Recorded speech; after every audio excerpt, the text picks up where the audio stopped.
The courtroom hummed as Judge Victor Hargrove slammed his gavel, sentencing 19-year-old Kiana Brooks to 30 days for disrupting public order at a protest, his lips curling into a smug grin as he sneered, "Thug in braids." She stared back unshaken, then dropped a bomb. "I'm not just a kid, Your Honor. I'm an attorney here to bury you." Gasps exploded, his face contorted, but she vowed to dismantle his corrupt empire. What scandal could topple him? Before we dive in, tell us where you're watching from, and if you stand for justice, hit like and subscribe, because tomorrow's episode will leave you speechless. Kiana Brooks stood in the shadow of Detroit's grimiest courthouse, a hulking concrete slab stained with decades of soot and neglect, her worn sneakers planted firm on the chipped tile floor as Judge Victor Hargrove loomed above her from his bench, his silver hair glinting under the flickering fluorescent lights like some tarnished crown.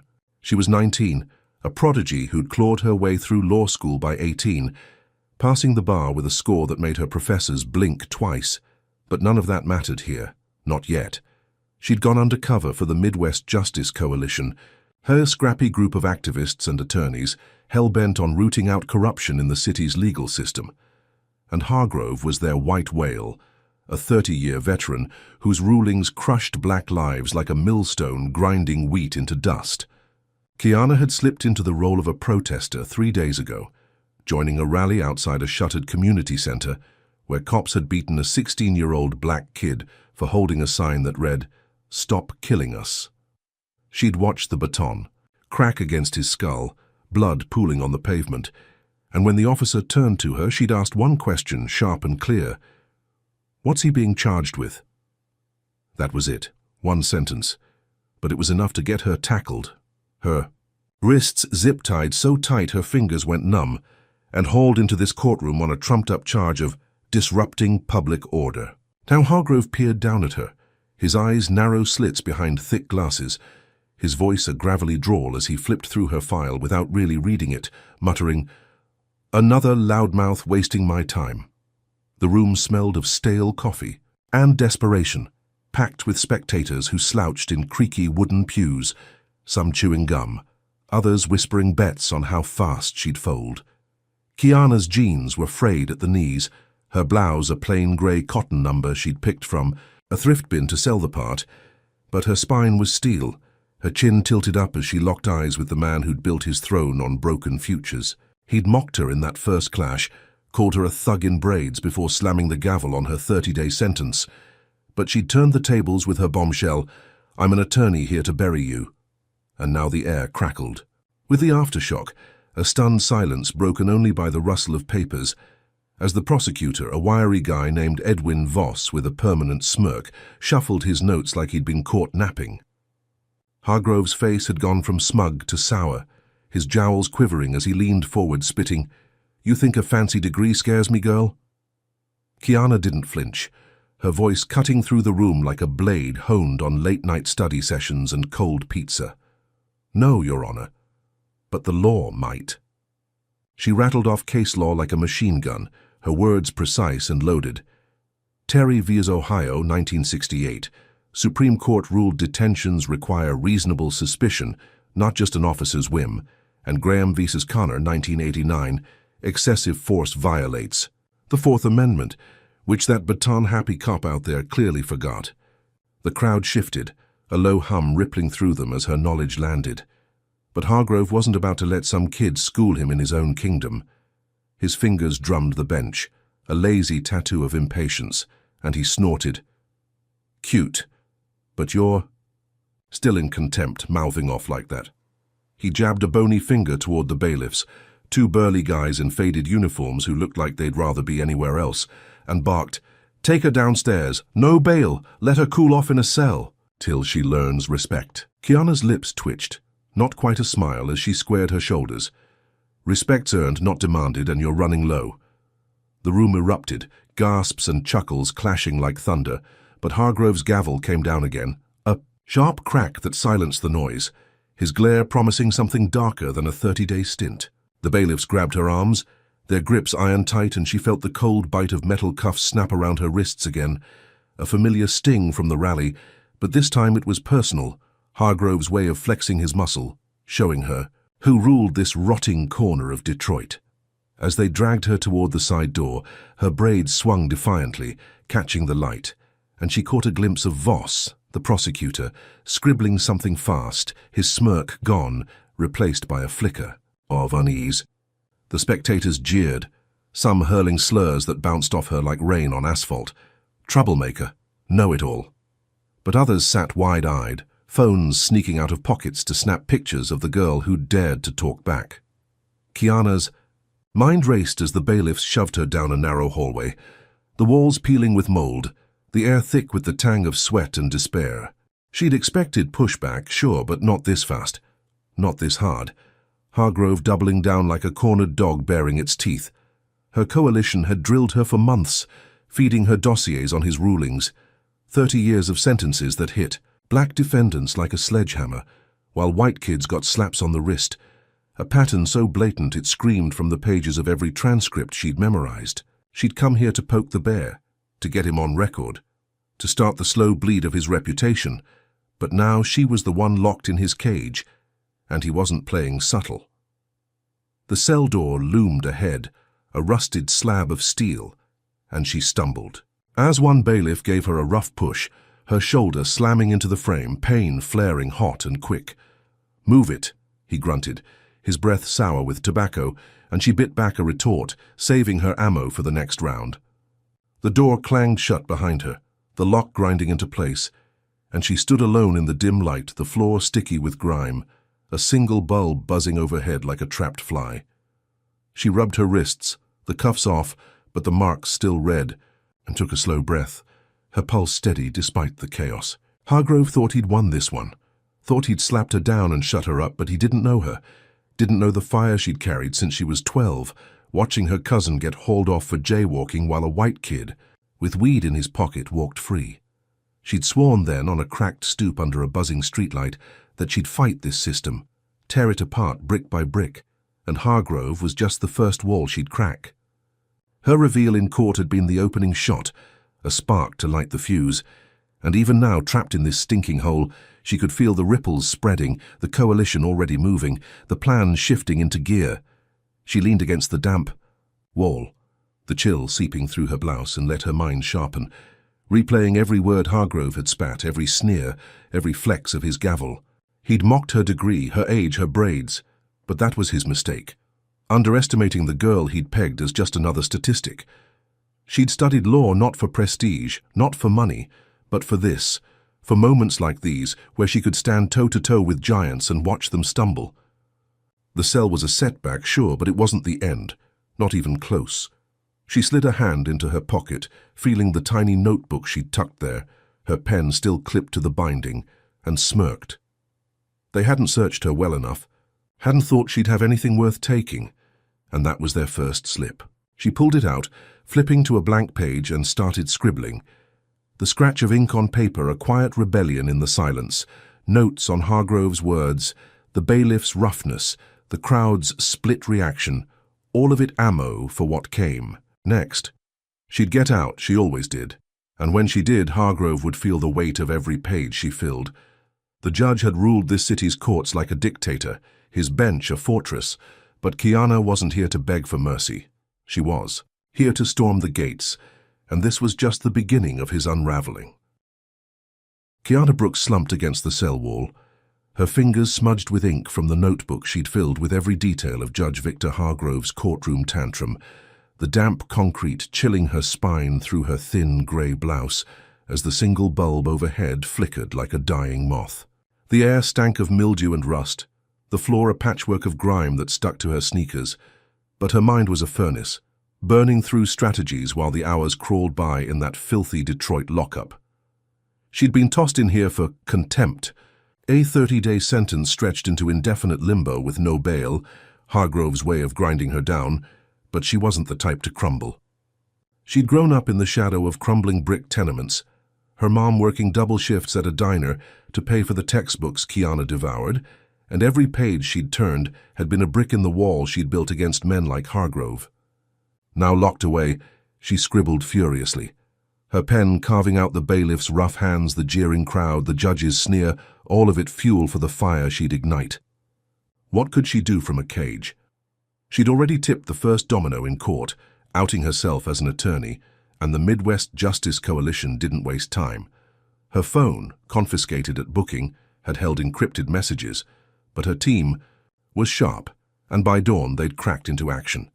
Outside, the city buzzed as the coalition leaked her bar credentials to a local activist blog, a single post titled "Teen Attorney Jailed by Corrupt Judge" that ricocheted across social media like a gunshot in a quiet street. Screenshots of her license, her law school diploma from Wayne State at 18, spread like wildfire, hashtags blooming, and "Free Kiana" in a Hargrove must fall. By noon, protesters clogged the courthouse steps, a sea of fists and signs, "Justice for Tati." Kiana scrawled in red paint, their chants rattling the windows of Hargrove's chambers 3 stories up. News vans rolled in, tires crunching gravel, cameras catching the swell of bodies, and a reporter with a mic thrust into the crowd caught a grandmother's shout, "That judge been locking up our babies too long." Kiana, stuck in her cell, didn't hear it, but she felt the shift, the walls trembling faintly as the noise seeped through, a lifeline she couldn't grab yet. How long could Hargrove ignore a storm like that? Not long, it turned out. By mid-afternoon, the coalition's legal arm filed an emergency petition, citing unlawful detention, and the media heat-scorched Hargrove's backside. Up in his office, he paced, his polished shoes scuffing the carpet, sweat beading on his forehead as his clerk stammered updates. "Sir, they're calling you a racist on live TV." His phone buzzed with calls from the governor's office, a curt voice warning, "Fix this before it's national news." Hargrove's jaw tightened, his pride a jagged rock in his throat, but he had no choice. He stormed back to the bench, his robe flapping like a vulture's wings, and barked an order to release her, his voice thick with venom as he muttered to the bailiff, "Get that girl out of my sight." Downstairs, the cell door groaned open, and Kiana stepped out, her braids swinging, her eyes blazing with a triumph she could taste. The bailiff shoved her release papers into her hands, grunting, "You're lucky," but she shot back, "No, you're sloppy." She walked out into the late afternoon sun, the air crisp and biting, the crowd roaring as she emerged, a tiny figure in jeans and a blouse against a tide of support. Phones flashed, capturing her raised fist, and for a moment she let herself breathe, the weight of the cell lifting her victory sharp and sweet. Hargrove's sneer echoed from the courtroom. "Enjoy your 15 minutes," but she'd stretched it into hours, the city's pulse quickening with her name. She crashed at a friend's place, a cramped apartment 5 blocks from the courthouse, planning to regroup, when she pushed open the door and froze. The room was a wreckage, couch cushions slashed, glass from a shattered lamp crunching underfoot, books she'd left on the table torn to confetti. Spray paint scarred the walls, bold. Red letters screaming, "Go back to the hood," the words dripping like blood onto the floorboards. Her breath caught, her pulse hammering as she stepped deeper, spotting a folded note on the coffee table untouched amid the chaos. She snatched it up, unfolding it with trembling fingers, and read the scrawl. "This is just the start, KVH." Hargrove's initials stared back at her, a taunt, a promise, and the air turned heavy, her triumph souring into something jagged and cold. Who could hit her this fast, this hard? She sank onto the ruined couch, the springs groaning, and ran her hands over her face, the cheers from the courthouse fading into a distant hum. Her phone, returned with her release, buzzed non-stop, texts. From the coalition. "You okay?" "We're digging deeper." But none of them knew this yet, this personal stab from a man who'd already caged her once. She'd humiliated him in his own court, turned his gavel into a toy, and now he'd struck back, not with law but with something dirtier, something that reeked of his fingerprints even if he'd never held the spray can himself. The apartment wasn't just trashed, it was a message, a line drawn in the sand, and Kiana felt the weight of it settle into her bones. She'd walked out of that cell thinking she'd scored a point, but Hargrove wasn't playing for points. He was playing for blood, and this was his opening move. Her sister's voice echoed in her head, a call from last week. "Be careful, Kai. These people don't lose quiet." and she'd laughed it off, but now the laughter stuck in her throat. She stood, pacing the wreckage, her sneakers kicking aside splintered wood, and grabbed her notebook from her pocket, flipping to a fresh page. She wrote fast, detailing the paint, the note, the timing, her mind racing to connect it back to him, to prove it wasn't random. Could she tie this to Hargrove before he hit again? The Coalition had his rulings, his stats, but this was new, a shadow game she hadn't prepped for, and it chilled her more than the cell ever could. She'd wanted to crack his empire, but now it was cracking back, and the stakes weren't just her freedom anymore. They were her life, her sanity, everything she'd built. She stopped, staring at the note again, those initials like a brand, and clenched her fist, the paper crumpling. He'd underestimated her once, and she'd made him pay, but this time he'd come prepared, and the war she'd started was about to get uglier than she'd ever imagined. Drop a comment with number 1 if you think Hargrove's gone too. Far trashing Kiana's place, or number 2 if you'd fight back like she's planning. Hit that like button if you're rooting for her to take him down, and subscribe because this story's just heating up. Trust me, you won't want to miss her next move. So, what's Kiana got up her sleeve to flip this mess back on Hargrove, and how's he gonna top this attack? Stick around to find out. Kiana Brooks stood on a makeshift stage outside Detroit's courthouse, a splintered wooden crate scavenged from an alley, her sneakers planted firm as a brisk wind whipped her braids across her shoulders, the late October chill biting through. Her grey blouse still dusted with plaster from her ruined apartment.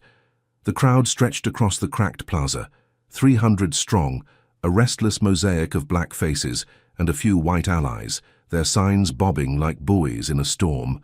Hargrove. Hates us and Kiana speaks truth, scrawled in marker and paint. She'd barely slept, the image of red letters dripping down her walls searing her mind. Hargrove's initials on that note, a splinter she couldn't pull out, but she'd turned that fury into fuel, rallying her supporters at dawn after crashing. On a friend's couch, the Coalition buzzing around her like bees on a hive. Her voice boomed through a borrowed megaphone, raw and unshaken. Judge Victor Hargrove's been jailing black teens for breathing while white kids walk free with blood on their hands. She'd spent the night with Marcus, a wiry lawyer from the Coalition with a chipped tooth and a knack for digging dirt, poring over court records they'd smuggled out in PDF scans, a grim tally of Hargrove's reign. 16-year-old Jamal got 90 days for loitering. White frat boy Chad got a warning for the same. Tanisha, 17, pulled 6 months for a loud argument, her white neighbor a handshake for a fistfight. Kiana thrust the stats into the air, pages fluttering. This isn't justice, it's a plantation, and Hargrove's the overseer. The crowd roared, fists pumping, a pulse of rage and hope that shook the concrete. And she felt it in her chest, a swell that drowned out the ache of last night's violation. A local news crew, Channel 8, rolled up late, their van's tires, squealing, and caught her mid-sentence. He's a king in a crumbling castle and we're the ones tearing it down. The reporter, a woman with sharp cheekbones and a mic, shoved it toward Kiana, camera rolling live, and her words crackled. Across the city, screens flickering in barbershops and living rooms as her face filled the frame, braids swinging, eyes fierce. Donations pinged into the Coalition's account, $5 here, 20 there. A flood of small bills from people who'd never met her but knew her fight. Marcus, hovering at her elbow, grinned. We've got enough for a real lawsuit now, and filed an emergency motion to dismiss her disrupting public order charge, citing unlawful arrest, the paperwork hitting the clerk's desk before noon. Kiana stood taller, the megaphone trembling in her grip. We're not asking for mercy, we're demanding what's ours. The plaza erupted again, a thunderclap of voices, and for a moment she believed they'd cracked Hargrove's armor, the courthouse looming behind her like a beast with a limp. She pictured him up there, stewing in his chambers, his silver hair plastered with sweat, and it felt good, damn good, until the tide turned. Hargrove didn't sit idle, didn't lick his wounds. He struck back with a venom that made her apartment look like child's play. By dusk, as the crowd thinned and Kiana grabbed a water bottle from Marcus, her phone lit up with a notification, a link from an unknown number. She clicked it, and her stomach dropped. A grainy video, time-stamped from the rally 3 days ago. showed her shouting at the cop who'd cracked that kid's skull, but now it was edited, her voice distorted to scream, "I'll kill you." As she lunged, a fabricated shove slamming the officer back. Her real question, "What's he being charged with?" was gone, replaced by a lie that painted her as a raging thug. The video hit every local news site within an hour, Channel 8 included, the headline screaming, "Attorney or assailant?" Kiana Brooks caught on tape. Hargrove's fingerprints were all over it, no initials needed this time, his network of cronies spinning the web while he sat back, smirking from his bench. The crowd's cheers faded as phones buzzed, people, glancing at her then away, whispers cutting through the cold air. Is that real? She's crazy. Kiana's throat tightened, her victory dissolving like sugar in rain, and Marcus grabbed her arm. "We can fight this. It's fake." But the damage was done. Her inbox flooded with death threats, raw and unfiltered. "You're dead, bitch. Stay out of Detroit," each one a knife twisting deeper. She scrolled, numb, as the plaza emptied, leaving her with Marcus and a handful of diehards, the wind howling through the gaps. How had he turned her voice into a weapon against her? She'd rallied them, lit a spark, and now Hargrove had doused it with gasoline, watching it burn from a distance. The news van peeled out, chasing the next story, and Kiana sank onto the crate, her sneakers scuffing the pavement, the megaphone dead in her lap.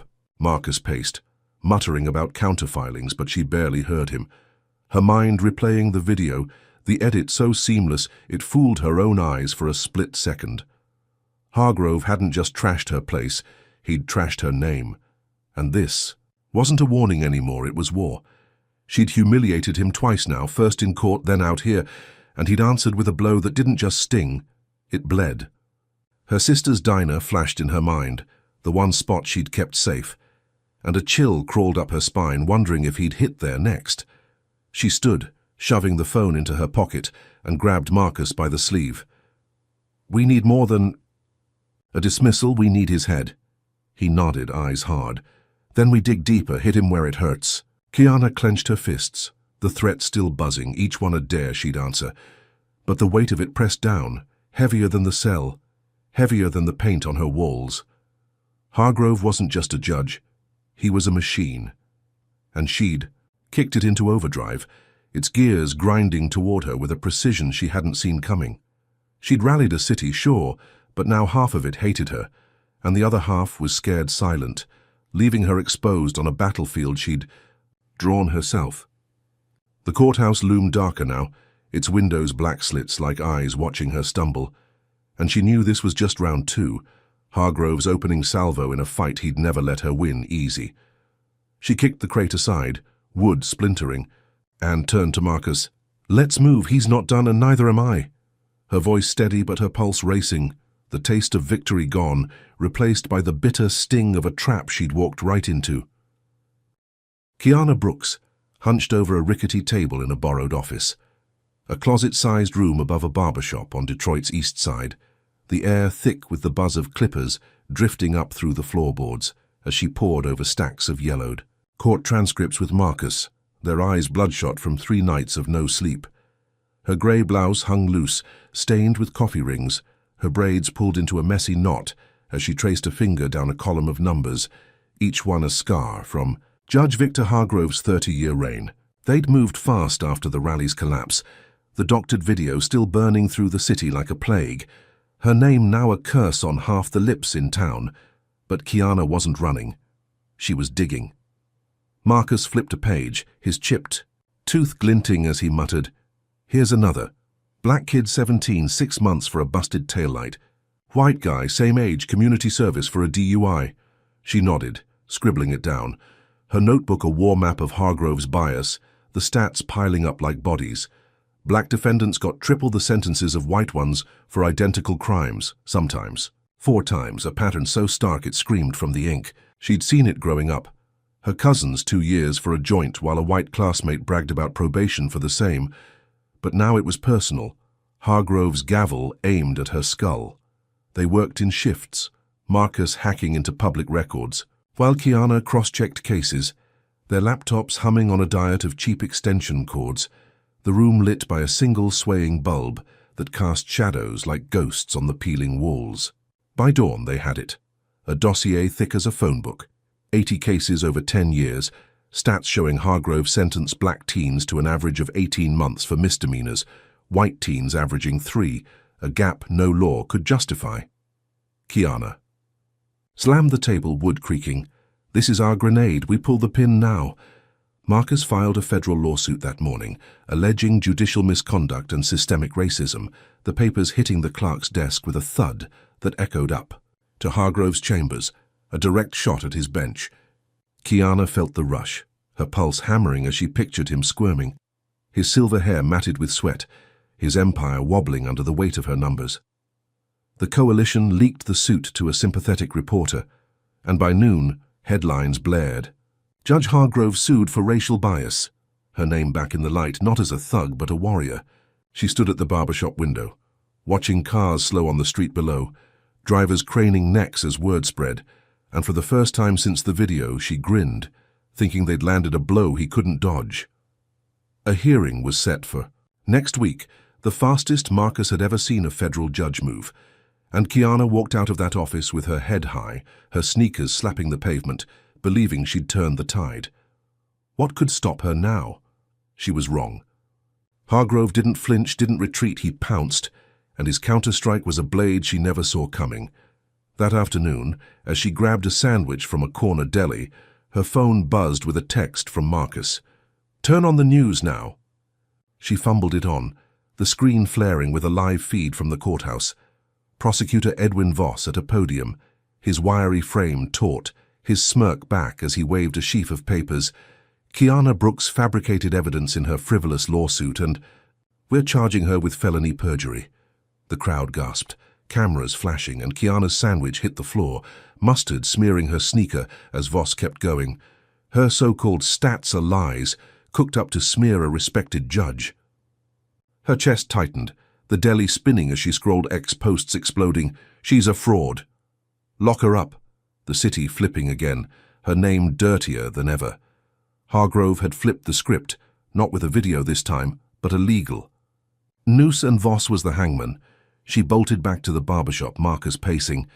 It's a setup, they cherry-picked typos to call it fraud, but before they could strategize, tires screeched outside. She peeked through the blinds, heart sinking as cop cars swarmed, lights pulsing red and blue, a dozen officers spilling out, boots stomping the sidewalk. They'd tracked her, and now they were here, not for a summons, but an arrest. Hargrove's, orders ringing in their ears. The barbers downstairs went quiet, clippers stilled, as shouts echoed up, "Kiana Brooks, come out now!" She grabbed the dossier, stuffing it into a backpack, but Marcus hissed. Too late, as the door splintered under a battering ram, wood shards flying. Cops stormed in, guns drawn, one slamming her against the wall, her cheek grinding plaster, cuffs snapping tight as they yanked her arms back, the dossier spilling across the floor. "You're done, liar," a cop snarled, his breath hot on her neck, and she twisted, spitting. "Check your boss's math, not mine." They didn't listen, dragging her out mid-interview with a blogger who'd snuck up to record, her phone tumbling as Kiana's voice cut off. "This is Hargrove's trap, don't let him." The blogger posted it live, shaky footage of her arrest rocketing online. But the damage was done, the city watching her hauled off in cuffs again, her lawsuit drowned in Voss's lies. She'd thought she'd pinned Hargrove, her evidence a spear in his side, but he'd turned it into a cage, locking her back in his game. The squad car roared off, her face pressed to the glass, the barbershop shrinking as sirens wailed, and she realized he'd baited her, let her swing so he could snap the rope. Her backpack lay trampled upstairs, pages fluttering in the draft, and she knew this wasn't just retaliation, it was a burial, Hargrove's way of proving he could crush her louder than she'd ever risen.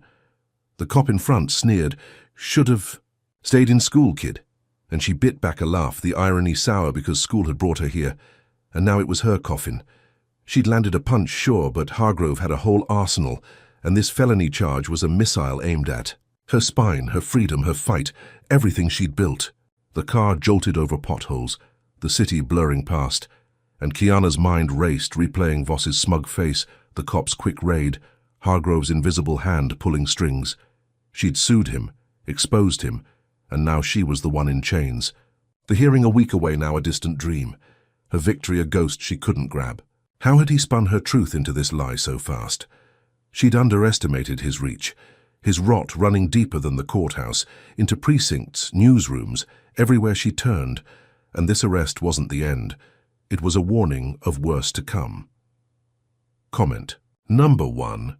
If you think Hargrove's framing Kiana with fake charges is pure evil, or number 2 if you'd have run instead of fighting back. Smash that like button if you're furious he's winning this round, and subscribe because her next move's gonna flip this chaos upside down. So, can Kiana claw out of this legal pit before Hargrove buries her for good, or is something even darker waiting around the corner? Stay tuned to see. Kiana Brooks sat shackled in a cell beneath Detroit's central precinct. The walls a dull grey slab, slick with condensation, the air heavy with the stench of bleach and unwashed bodies as a rusty drain gurgled in the corner, swallowing the last of her hope. Her wrists ached under the cuffs, the metal biting deeper than the last time, her grey blouse now torn at the sleeve from the cop's rough takedown in the barber shop, her braids tangled and damp against her neck. She'd been hauled in on prosecutor, Edwin Voss's felony perjury charge, Hargrove's latest dagger, and now she was back in a cage, the lawsuit against him a crumpled dream scattered across that upstairs floor. The cell was smaller than the last, barely 6 feet wide. A concrete bench, her only seat, the cold seeping into her bones as she replayed the arrest, the blogger's phone hitting the ground, her voice cut off mid-sentence. She'd thought the lawsuit was her ace, but Hargrove had turned it into a noose, and here she was dangling. Footsteps echoed down the hall, heavy and deliberate, and a guard loomed at the bars, his face a slab of meat under a buzz cut, his badge glinting as he smirked. "Heard you're a lawyer, huh? Guess Hargrove says your degree's toilet paper now." She glared back, her voice low. "Tell him he's wiping with it wrong." And he laughed, a wet, ugly sound, before slamming a fist against the bars, the clang ricocheting in her skull. Another guard joined, shorter, with a scar slicing his eyebrow, and they traded jabs. She's the one who thought she'd take him down. Yeah, big shot with her fancy words. Kiana's jaw tightened, her mind flashing to the note in her trashed apartment. Hargrove's initials a ghost in the room, and she knew he'd tipped them off, primed them to grind her spirit into dust. They tossed insults like grenades, troublemaker, sort ghetto trash, each one laced with a venom that reeked of his influence, but she sat still, her eyes boring holes through them, refusing to crack. How long could she hold out in this pit? Hours bled into a day, then 2, the guards circling like vultures, their taunts a constant drip. But Kiana wasn't alone, not entirely. The Midwest Justice Coalition hadn't abandoned her, and late on the second night, a shadow slipped past the cameras, a janitor with a limp who'd been paid $50 to smuggle in a burner phone, a cheap flip model with a cracked screen. He slid it through the bars, whispering, "From Marcus," and vanished before she could blink. She snatched it, flipping it open, her fingers trembling as she dialed, the signal weak but alive. Marcus picked up, his voice a lifeline. "We're working it, Kai, hold tight." And she hissed back, "They're breaking me, I need ammo." He patched her to a coalition tech, a jittery kid named Sam, who'd rigged a recorder app on the phone, and Kiana got to work. She propped it on the bench, angling it toward the bars, and waited. The next guards patrol her target. When Scarface swaggered by, she goaded him, "Hargrove pay you extra to babysit me?" And he bit, snarling, "He said you're a rat and we squash rats." His words slurring into a rant about uppity kids needing lessons, all caught on tape. She hit send, the file zipping to Sam, and by morning it was live, a grainy audio clip blasting across X. Hargrove's goons target teen attorney, the guard's voice a smoking gun tying him to the judge. Protests reignited outside, horns blaring, voices chanting her name, the sound faint but piercing through the precinct's thick walls, and Kiana felt a spark, a flicker of fight reigniting. The coalition pounced, filing a habeas corpus writ, arguing the perjury charge lacked evidence and the clip tipped the scales, a judge upstairs grumbling as he signed her release on a technicality, insufficient grounds. By noon, the cell, Tainto swung open, a different guard this time, his eyes avoiding hers as he muttered, You're out. And she stood, her legs stiff but steady, her smirk cutting through the gloom. Tell Hargrove I'm not done. She walked free, the precinct's stale air swapping for the sharp bite of autumn, the crowd's roar washing over her as she raised a fist, thinking she'd won, the tape her knockout punch. She crashed at Marcus's place, a basement flat with sagging ceilings, planning her next move, when her phone rang, an unknown number, and she answered. Who's this?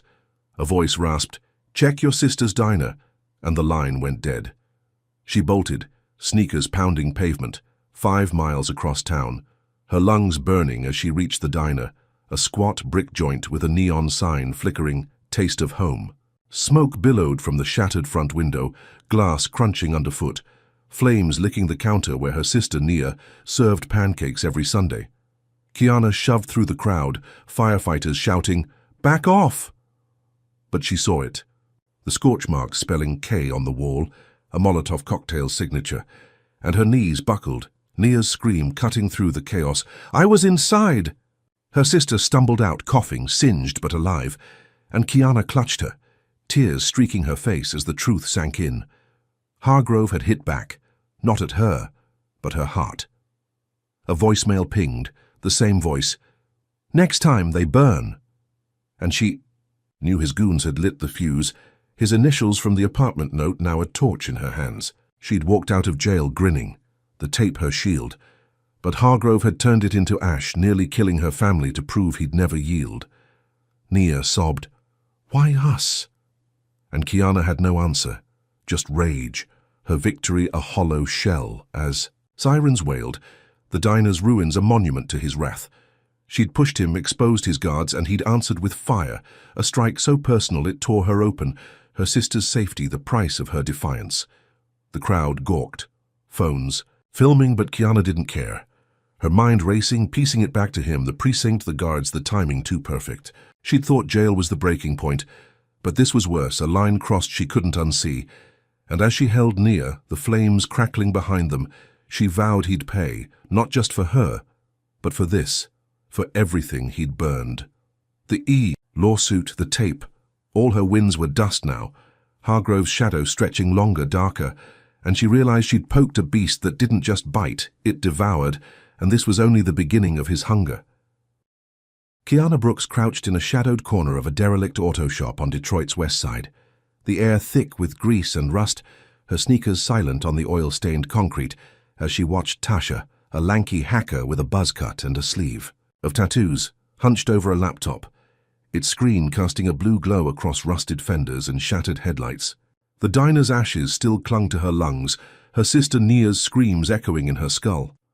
The firebomb's scorch marks a brand on her soul, and Kiana had gone underground, ditching Marcus's basement for this hideout after Hargrove's voicemail promised more blood.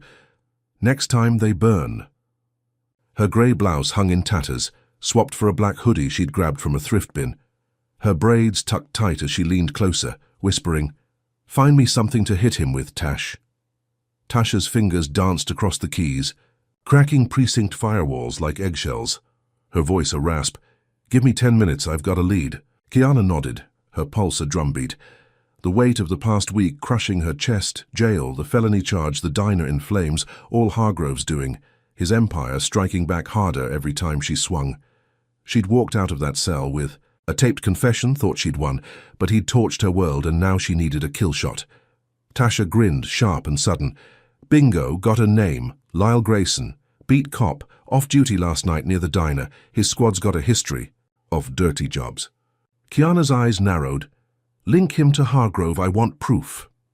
Tasha dug deeper, pulling logs from a precinct server, timestamps showing Lyle's unit patrolling her sister's block, hours before the blast, then a burner call to a number tied to Hargrove's old campaign office, a thread thin but gleaming. She hacked a traffic cam, grainy footage flickering.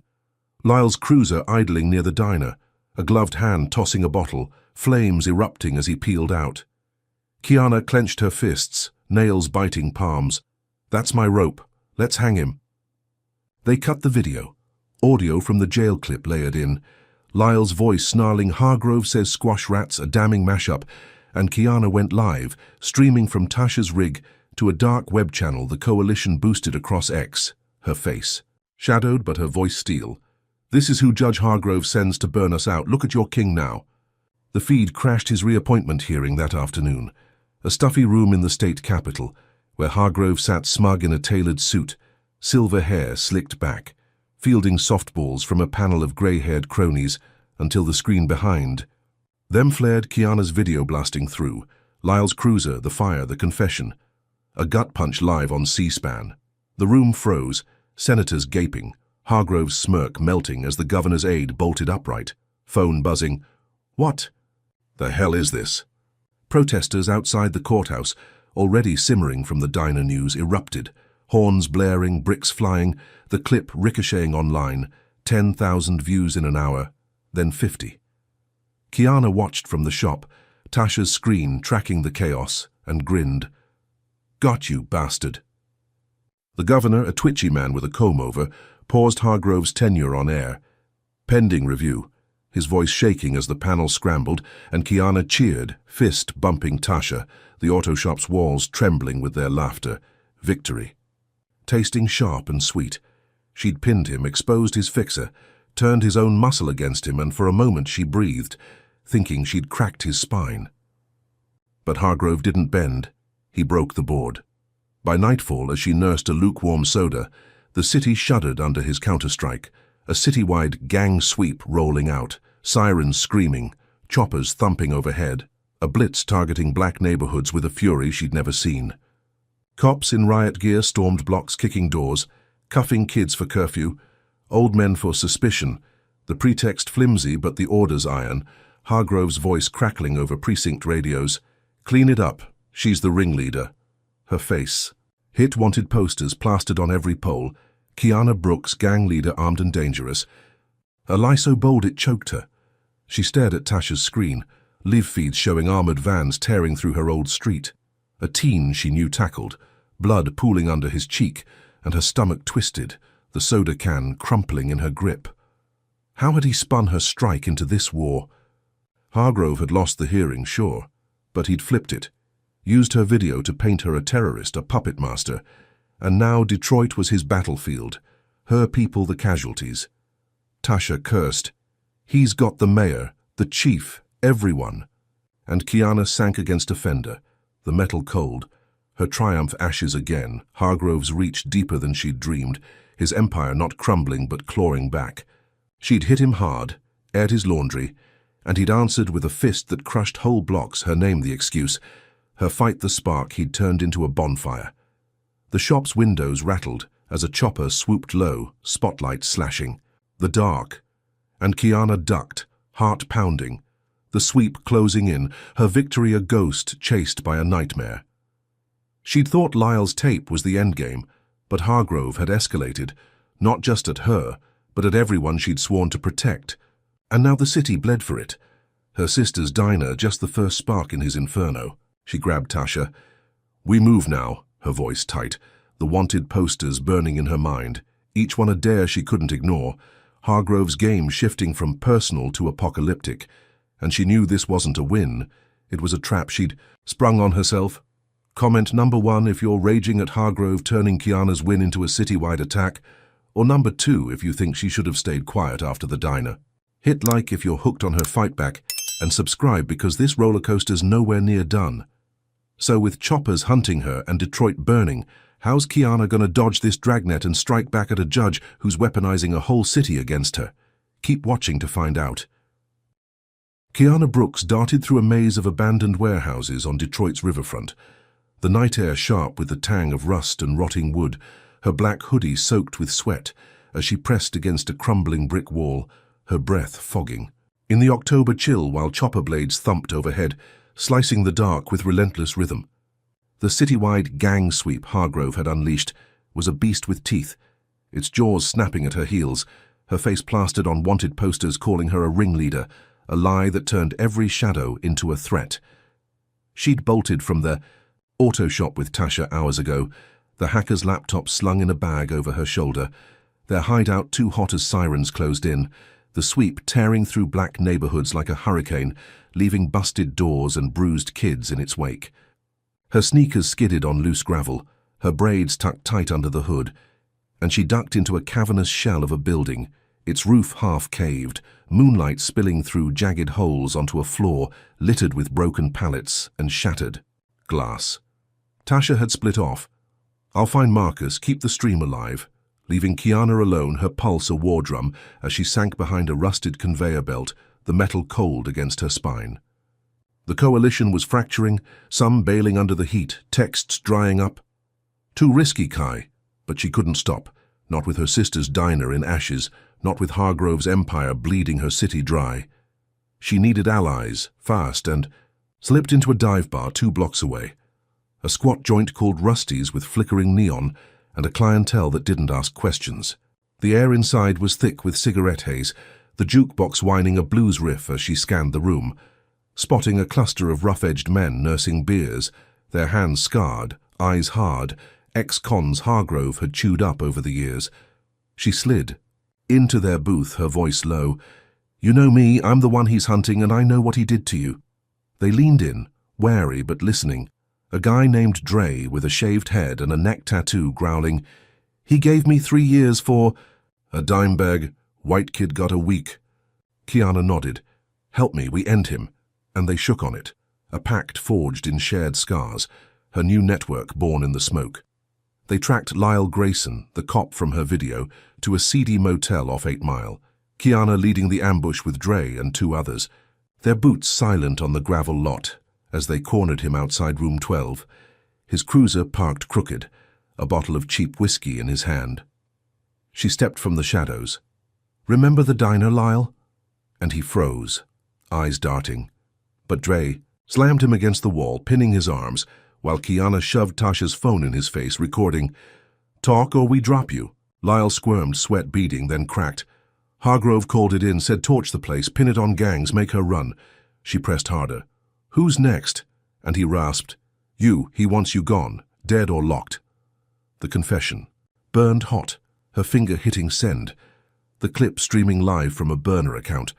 Hargrove's hitman confesses, blasting across X as Dre tied Lyle's wrists with a zip tie, leaving him slumped against the motel door. The video hit like a bomb, 50,000 views by dawn, riots flaring outside precincts, bricks shattering windows, voices howling her name, and Kiana watched from a new hideout, a gutted factory with cracked skylights, Tasha's screen tracking, the surge. The governor demanded Hargrove's resignation on live TV. "This ends now." His comb-over flapping as he dodged questions, and Kiana exhaled, victorious, the confession her spear in Hargrove's chest, her makeshift crew clapping. Her back, Dre muttering, "We got him, girl." She let herself smile, the weight lifting, thinking she'd turned his sweep into his surrender, the city's rage her shield. But Hargrove didn't bow. He bled redder. As she leaned against a rusted beam, sipping water from a cracked bottle, gunfire split the night. 2 sharp cracks echoing through the factory, and Dre dropped, blood blooming across his chest, his beer bottle shattering beside him. Another shot, and a second ally, Jamal, crumpled, his grunt cut short as a bullet, tore through his throat, red spraying the concrete. Kiana dove behind a stack of crates, heart slamming, glass cutting her palms as she crawled, Tasha's scream piercing the dark. "Snipers!" She peeked out, spotting muzzle flashes from a rooftop across the street, 2 shadows moving, Hargrove's. Loyalists striking back, a message carved in lead, "You're next." Her victory dissolved, the confessions roar drowned by gunfire, her allies dead at her feet, their blood pooling warm and sticky as she pressed against the crates, breath ragged. The choppers circled closer, spotlights slashing, the sweep tightening its grip, and she realized Hargrove had played her again, let her expose Lyle to draw her out, his resignation demand just bait for this kill shot. She'd rallied ex-cons, turned the tide, but he'd answered with bullets not at her yet but at her crew, a warning she'd pushed too far. Tasha grabbed her arm. "We gotta go," and they bolted, slipping through a back exit as boots hit the factory floor. Cops or worse swarming in, their shouts muffled by the ringing in her ears. She stumbled into the night, hoodie snagging on jagged wire, the river's edge glinting ahead. Dre's dead eyes burned into her mind, Jamal's last gasp a choke she couldn't shake. Hargrove hadn't just survived her strike, he'd escalated, turned her win into a slaughter, and now she was running again, the city a war zone, her name a target painted in blood. She'd thought the confession was checkmate, but it was a pawn move, and Hargrove's knights were closing in, their aim sharper, deadlier, her fight costing more than she'd ever bargained for. Kiana Brooks sprinted through Detroit's back alleys, her sneakers pounding wet asphalt, the riverfront's damp chill clinging to her black hoodie as she clutched Tasha's arm. The hacker's breath ragged after their escape from the factory, sniper bullets still ringing in their ears, Dre and Jamal's blood a fresh stain on her mind. The city pulsed with chaos, choppers buzzing low, their spotlights slashing the dark. Hargrove's gang sweep, a relentless machine hunting her. Her name a curse on every wanted poster, tacked to crumbling walls. She'd lost 2 allies, their bodies cooling on that factory floor. And the weight of it crushed her chest, but she didn't stop, couldn't, not with Hargrove's empire still standing, his snipers, his latest fangs. She and Tasha ducked into a storm drain, the stink of stagnant water choking them as they crouched, plotting their next strike, her voice a hiss. "He's bleeding us out, we hit him public now." Tasha nodded, her buzz cut damp with sweat. "City councils tonight, big shots, cameras, perfect stage." Kiana gripped Lyle's confession tape, the motel clip burned to a USB in her pocket, her ace after the factory ambush, and she knew it was time to swing hard. They slipped out at dusk, hoods up, weaving through side streets until they hit the municipal building. A squat limestone block buzzing with suits and press, the council meeting already underway. Kiana shoved through the double doors, Tasha at her heels, her sneakers squeaking on polished tile as she stormed the chamber. A wood-paneled room packed with councillors in stiff chairs, their faces pinched as they droned about budgets. She didn't wait for an invite, slamming the USB onto the speaker's table, her voice cutting through the hum. "Play this or I scream it. Your judge is a murderer."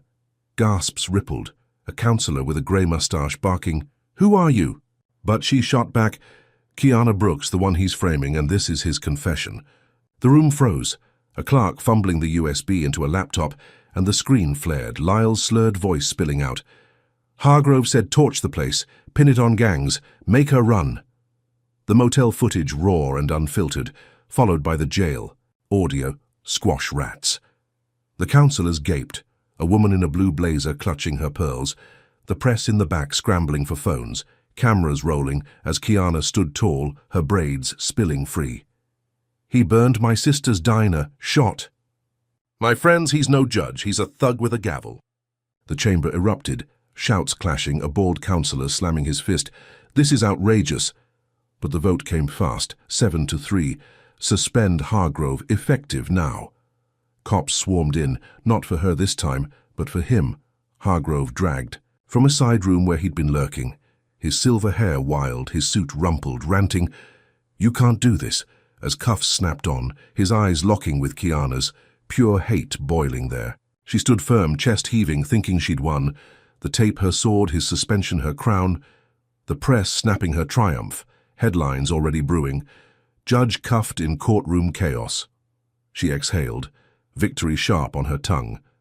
The councillors' stunned faces her trophy, Hargrove's empire cracking under her heel. But he didn't break, he bent the game again. As she turned to leave, Tasha whispering, "We did it." A call buzzed from an unknown number, a voice she knew. Voss, the prosecutor, smooth and cold, "Check the news." She flicked her phone on, heart sinking as Channel 8 flashed. State Senate overrides suspension, grants Hargrove emergency powers, his allies upstate flexing, reinstating him with a stroke of a pen, a legal coup that hit like a brick. Kiana's knees wobbled, the chamber's cheers fading, her win a ghost as Tasha cursed, "They bought him back." She stumbled outside, the night air slapping her face, and the blow landed harder, sirens wailing as a SWAT team roared up. Black. Fans disgorging armored figures, their boots a thunderclap on the plaza. They'd tracked her, Hargrove's orders now supercharged, and before she could bolt they struck tear gas canisters hissing, clouds choking her lungs as batons swung, one cracking her ribs, another slamming her skull, pain exploding white-hot. She hit the ground, asphalt biting her cheek, the councillors scattering as cameras caught it live. Fugitive Kiana Brooks captured, the feed blasting nationwide, her victory twisted into a public beating, a spectacle to break her spirit.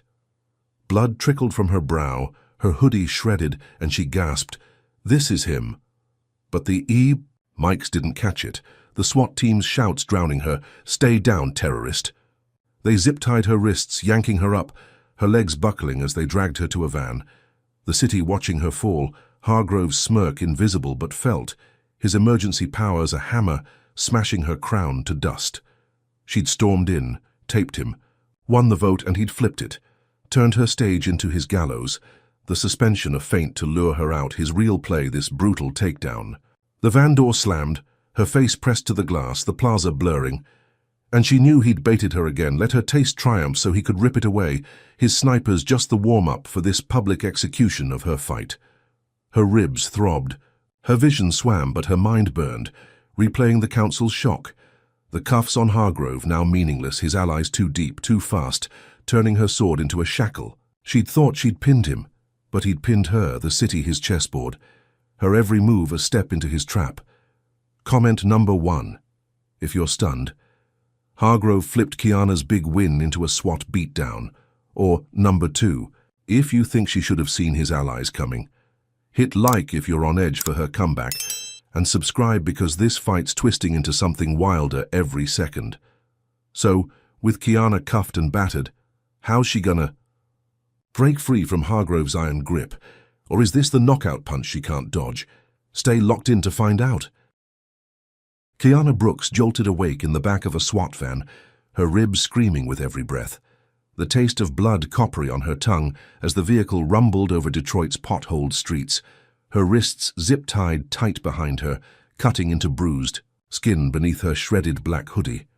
The tear gas lingered in her lungs, a burning fog, her head throbbing from the baton that had cracked her skull outside the council chamber. The city's cheers for Hargrove's suspension, now a distant echo drowned by the SWAT team's boots and shouts.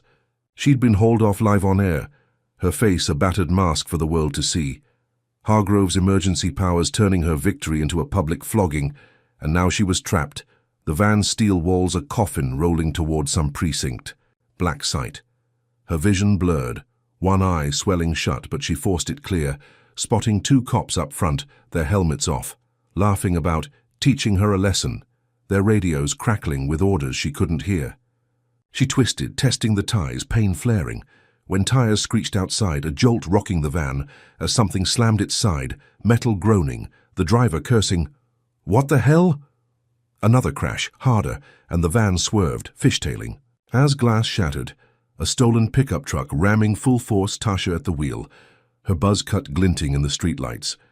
Kiana seized it, rolling to her knees as the van spun, the cops shouting, fumbling guns, and she kicked the rear door, once, twice, the lock buckling as Tasha's third hit flipped the van onto its side, a screeching slide across asphalt.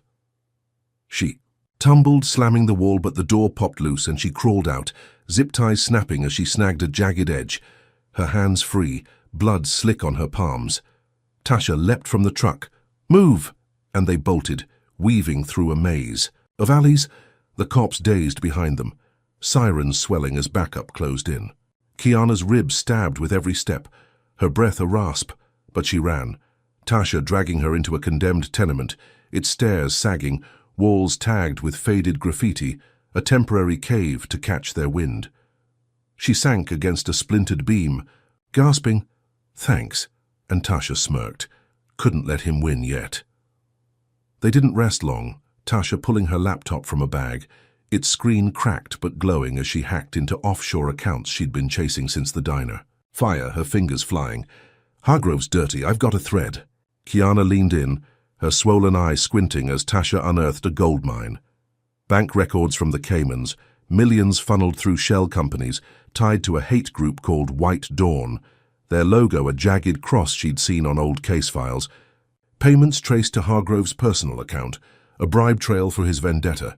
She hissed, "This is it, his spine," and Tasha nodded. Enough to bury him. They leaked it fast, emailing every news outlet from a burner IP, PDFs flooding inboxes. Judge Hargrove funded by hate group. The docs showing dates, amounts. White Dawn's manifesto calling for purging the streets. Hargrove's signature on a transfer memo. By morning it hit. Headlines screaming, Hargrove's secret millions. X exploding with screenshots. Protests swelling outside precincts.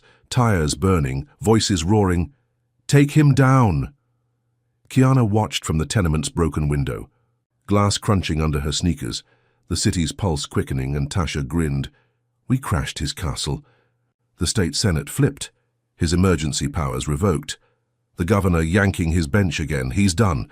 A live feed showing Hargrove's office raided. Files seized. His silver hair wild as he raged at marshals.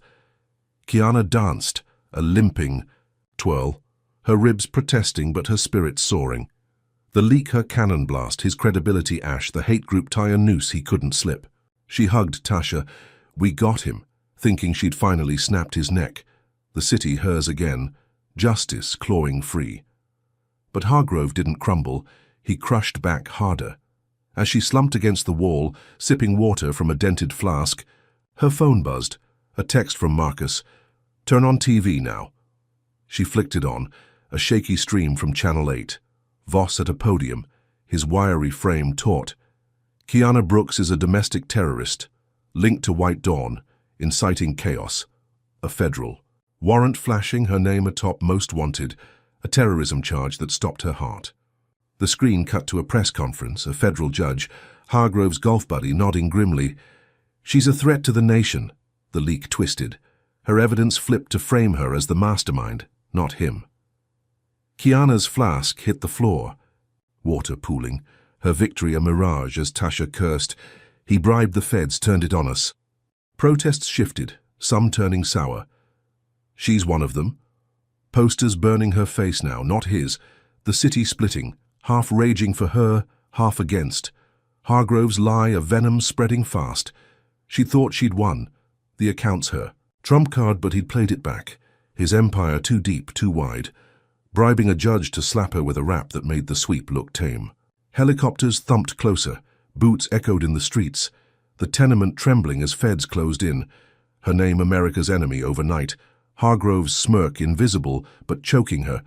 She'd crashed his world, sure, but he'd crashed hers bigger, turning her cannon into his catapult, her fighter-terrorist flag he'd waved to bury her. Tasha grabbed her. We run now. And they slipped out a back window, glass cutting her arm, the city a war zone, her win a trap she'd built herself. Hargrove's reach a shadow she couldn't outrun, not yet. Kiana Brooks crouched in a rusted trailer, parked behind a gas station off a rural Michigan highway. Her black hoodie swapped for a stained jacket Tasha had scavenged from a dumpster, her breath shallow as she nursed cracked ribs, the sting of her escape from the SWAT van, a dull ache under fresh cuts from the tenement glass. The terrorism charge Hargrove had pinned on her blared from every radio, her face splashed across America's screens. Most wanted, a lie that turned her.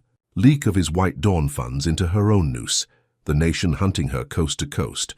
She and Tasha had bolted from Detroit, the city a furnace of feds and fury, her name splitting the streets, half cheering her as a hero, half cursing her as a traitor.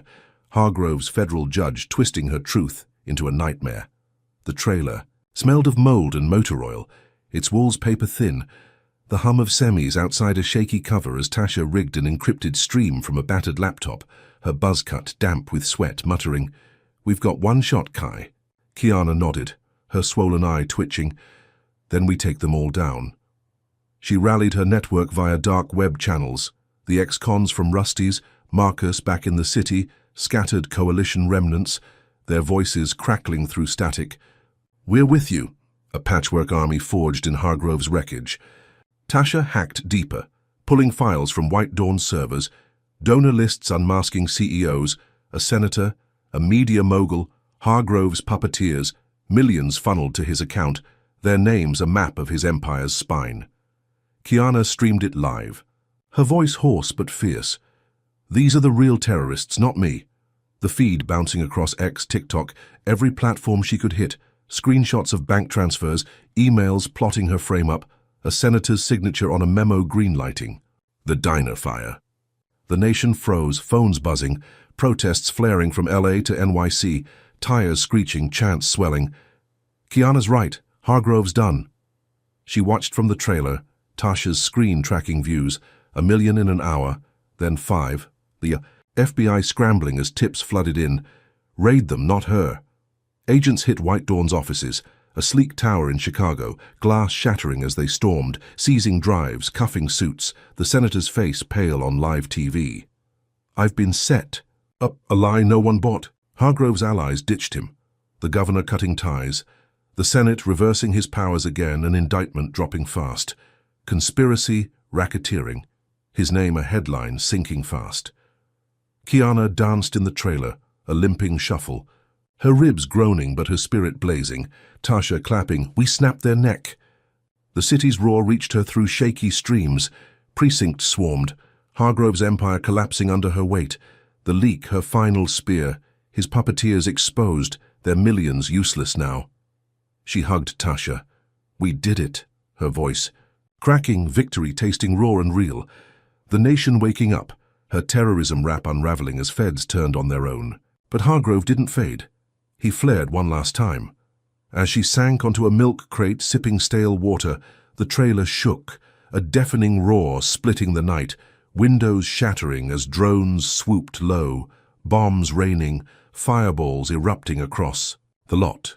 The gas station igniting in a mushroom of flame, shrapnel slicing the air. Kiana dove, tackling Tasha behind a rusted fridge, her ears ringing as the trailer buckled, walls folding, heat searing her back, a drone strike from Hargrove's loyalists, his final claw at her throat. She crawled from the rubble, coughing. Blood? Her jacket smoldering. Tasha groaning beside her, alive but dazed.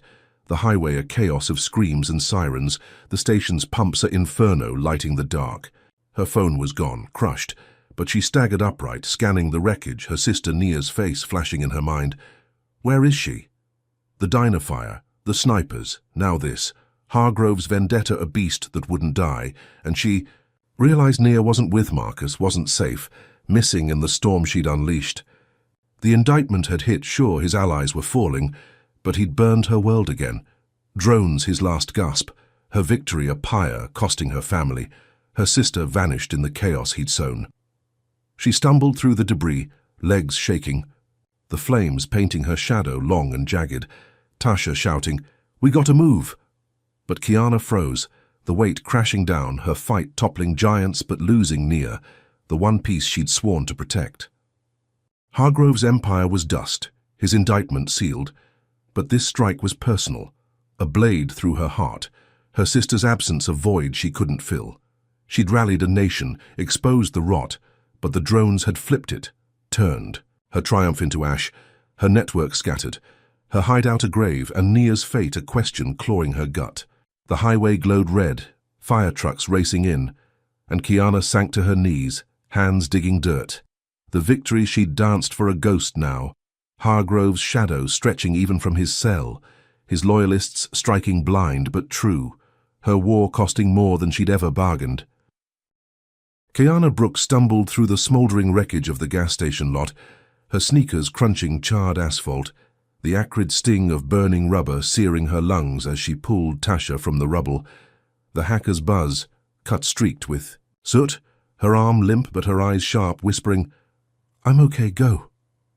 The drone strike had gutted their trailer hideout, a fiery claw from Hargrove's loyalists, her sister Nia missing in the chaos, a void gnawing at Kiana's core as she scanned the highway, flames licking the night sky, sirens wailing in the distance. Her jacket hung in tatters, her ribs a lattice of pain, but she pushed on, Tasha limping behind, the indictment of Hargrove a hollow win with Nia gone, the nation's protests a roar she couldn't hear over her own panic. She tracked him to his mansion, a sprawling estate 20 miles north of Detroit, its iron gates glinting under floodlights, a fortress for a fallen king. Marcus had texted a tip. He's holed up, feds closing in. And Kiana moved fast, hitching a ride with a trucker who didn't ask questions, her mind a storm of Nia's laugh, the diner's ashes, every blow Hargrove had landed. She slipped past security, scaling a back wall with Tasha's help, thorns tearing her palms as she dropped into a manicured garden, the mansion's windows dark but alive, shadows moving inside. She found him in his study, a wood-panelled cave stinking of whiskey and cigars. Hargrove slumped in a leather chair, his silver hair wild, a glass trembling in his hand, his suit wrinkled like a discarded skin. He looked up, eyes bloodshot, and sneered, "You're a ghost who won't die." His voice a gravelly slur, but Kiana stepped closer, her sneakers silent on the rug. "Where's my sister?" He laughed, a wet rasp. "You think you've won, you've got nothing left." She pulled Tasha's cracked phone from her pocket, hitting record, her voice steel. "Tell me, or this goes live, your last confession." Hargrove's smirk faltered, his hand twitching, and he spat. "I rigged it, had her grabbed after the drone's leverage to shut you up," pointing to a cellar door behind a bookshelf. "She's down there alive for now." Kiana's heart leapt, but she kept the phone steady. "Keep talking, who's next?" He leaned forward, gloating. "You'll never outlast me, girl. My people run deeper than you'll ever dig." His words a venomous thread, the tape catching. Every syllable as she aired it live. Streaming to X from a burner signal Tasha boosted outside. Hargrove admits kidnapping, vows revenge. The nation erupted, screens flashing, protests surging anew. "Free Naya, end him." As Kiana bolted to the cellar, kicking the door wide, its hinges groaning, and found Nia, bound but breathing, her eyes wide with relief. "Kai!" She cut the ropes, hugging her tight, tears soaking Nia's shoulder. "I've got you." The reunion, a lifeline in the wreckage. Federal marshals stormed in minutes later, tires screeching on the driveway, boots pounding marble as they burst the study door, Hargrove screaming, "This is my house." But cuffs snapped on, his gavel days dust, his rant live for millions, his empire's collapse sealed in real time. Kiana led Nia out, the mansion swarming with feds, flashlights slashing the dark, Hargrove's glare burning her back as they dragged him to a van, his smirk twisting even in chains. "This isn't over," a hiss that chilled her spine. She stood on the lawn, Nia trembling beside her. The night air cool against her cuts, victory bitter but real, his confession her hammer, his jail cell her prize. She'd tracked him, taped him, saved Nia, and crashed his world, the nation watching. Headlines blazing, Judge Hargrove arrested, teen attorney prevails. But as they limped to Marcus's waiting car, a call buzzed from an unknown number, a voice she didn't know, smooth and cold. "His empire's down, not dead, check your email." And it clicked off, her stomach sinking. She opened it on Tasha's. Phone, a single line. "White Dawn still breathing, watch your back." And she froze, the wind souring. Hargrove's smirk from the van, a ghost in her mind, hinting at a shadow bigger than him, a fight she'd only begun. She'd stormed his lair, freed her sister, toppled his throne. But this call was a crack in her crown, his loyalists or worse lurking. Nia's safety her anchor, but the war stretching wider, deeper, a beast she'd wounded, but not killed. The Marshall's lights faded. The mansion loomed dark, and Kiana squeezed Nia's hand, her voice a whisper. "We're not done." The tape her weapon, his arrest her step, but the email a door she hadn't opened. Hargrove's fall a battle won, not the war. Kiana Brooks stood outside Hargrove's mansion, the dawn breaking grey and cold over the sprawling estate, her sneakers sinking into dew-soaked grass as federal marshals hauled the judge away, his silver hair a tangled mess, his wrists cuffed, his final smirk still searing her mind despite the chaos of the night. Nia leaned against her, shivering in a borrowed coat, her wrists raw from ropes, the cellar's damp chill lingering in her bones, but alive, safe. A miracle Kiana clutched, tight as the marshal's vans peeled out, tires crunching gravel, their red lights fading into the pines. The air buzzed with press, a swarm descending on the lawn, microphones thrusting toward her, cameras flashing, reporters shouting, "Kiana, what's next?" But she waved them off, her voice hoarse. Justice isn't done yet. Her ribs aching, her jacket torn. The drone strike scars a map of pain across her skin. She'd faced Hargrove in his study hours ago, taped his rant, aired his confession live. I rigged it, had her grabbed, the nation erupting as marshals stormed, in his empire crumbling under her hammer, Nia freed from that cellar, a victory she'd fought through fire and blood to claim. The headlines hit fast. Hargrove arrested teen attorney topples judge. X ablaze with her name, protests swelling nationwide. White Dawn's donors cuffed, their towers raided, the senator's career ash, her leak from the trailer a spear. That had pierced them all. She led Nia to Marcus's beat-up sedan, Tasha waiting inside, her buzz cut streaked with dirt, handing over a USB. "Found this in his desk while you were downstairs." Her voice low, urgent. Kiana plugged it into Tasha's cracked laptop, the screen flickering as files loaded. Encrypted emails, bank logs, a shadow network deeper than White Dawn, names she didn't know but recognized the weight of, power players beyond Hargrove. His puppeteers. Her stomach twisted. The email from the unknown caller echoing, his empire's down, not dead. And here it was, proof he'd been a pawn, a loudmouth with a gavel, not the king. She rebuilt Nia's diner in her mind, a plan forming as they drove back to Detroit. The city waking to her win, streets quieter now, the sweep lifted, Hargrove's indictment a lock, his trial weeks away but inevitable, conspiracy, kidnapping, racketeering, a life sentence looming. They reached the diner's ruins by noon, a charred husk on a corner lot, and Kiana stood there, Nia beside her, vowing, "We start over, right here." A symbol of defiance she'd fund with coalition. Cash donations still trickling in, her fight a beacon. Tasha handed her the USB again. "This is bigger, Kai," and she opened it fully, files spilling out, a senator's name jumping, not the one they'd nabbed, but another. Higher, a quiet giant who'd watched Hargrove fall, his signature on a memo. "Eliminate Brooks if she digs," dated before the drones. Kiana's breath caught, her victory flipping. Hargrove's smirk in the van not defiance but a taunt, a pawn's last laugh for a king still standing. She scanned the horizon, Detroit's skyline jagged against the sky, and spotted a news van. Channel 8 airing live, the anchor's voice drifting, "Kiana Brooks, hero or hunted?" as the camera panned, catching a figure on a rooftop across the street, a suit, no face, watching her, his stillness a blade in her gut. Tasha followed her gaze. "Who's that?" But Kiana knew, felt it. The senator, or his shadow, the real kingpin, White Dawn's head, not its hands. A man who'd let Hargrove burn to keep his own throne dark. She grinned, a fierce, reckless thing, whispering, "I'm coming for you." Her voice a vow to the air, the USB her new spear, Hargrove's fall a stepping stone, not the summit. The press swarmed closer, mics jabbing, "Kiana, what's your plan?" And she faced them, Nia's hand in hers. "Keep fighting, rebuild, expose the rest." Her words steady, the diner's ashes her stage, the senator's shadow her target. She toppled a judge, saved her sister, cracked an empire, but this twist rewrote it all. Hargrove a loud distraction, the real war sprawling wider, deeper, a titan watching her from a rooftop, smiling as she danced on his board. She squeezed Nia's hand. "We're safe for now."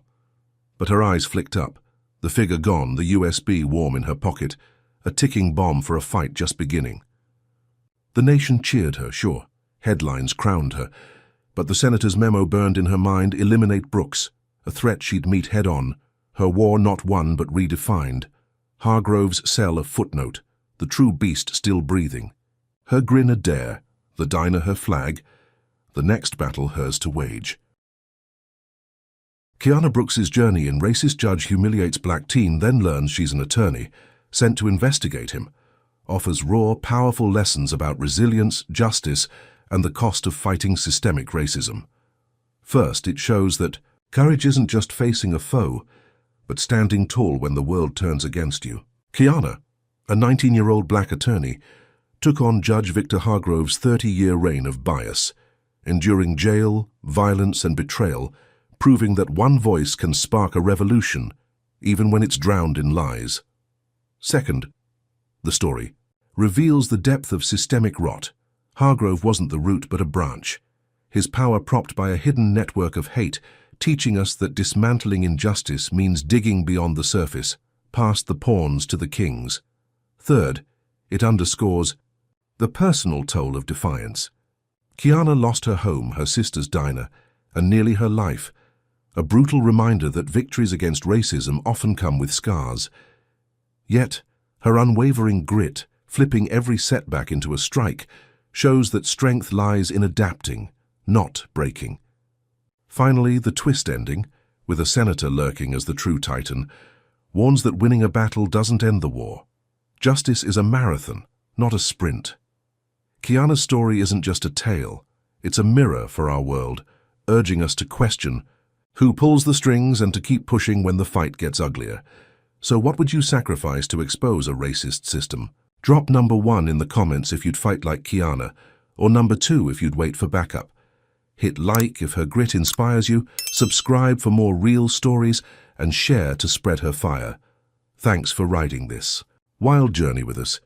Here's to chasing justice one truth at a time and wishing you the strength to stand when it counts.